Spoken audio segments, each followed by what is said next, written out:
Shalom, selamat pagi, selamat datang di Renungan Harian Toraya Jumat 29 Desember 2023. Sebelum masuk di Renungan Harian Toraya, mari kita berdoa.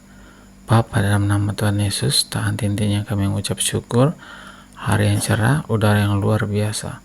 Hari ini kami akan baca firman-Mu, biarlah firman-Mu tinggal di hati kami dan kami lakukan setiap hari. Di dalam nama Tuhan Yesus, haleluya, amin. Pembacaan terdapat pada Matius 12 ayat 46 sampai 50. Matius 12 ayat 46 sampai 50. Yesus dan sanak saudaranya.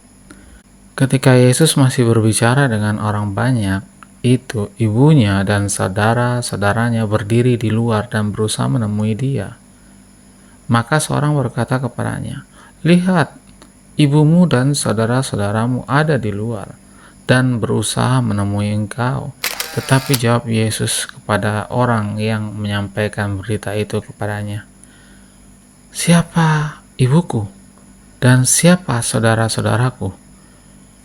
Lalu katanya sambil menunjuk ke arah murid-muridnya, "Ini ibuku dan saudara-saudaraku.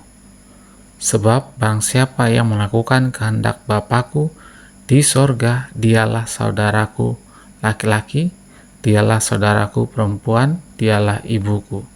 Amin, firman Tuhan. Tema pagi ini adalah inilah ibu dan saudara-saudaraku. Pada zaman Yesus hidup di Palestina, hubungan dekat antara saudara-saudara semarga sangat dihargai.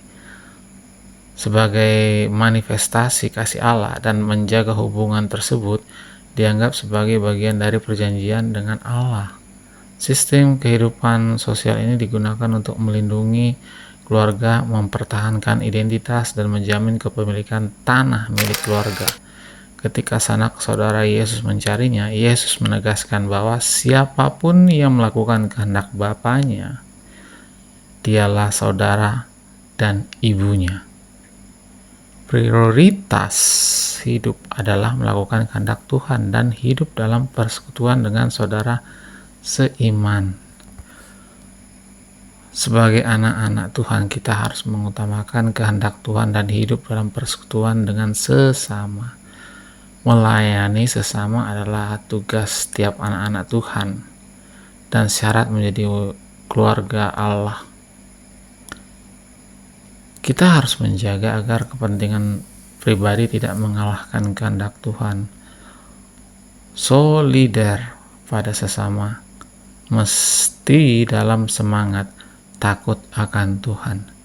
Hidup dalam persekutuan dengan saudara seiman akan saling membantu dan menguatkan menjalani kehidupan kita.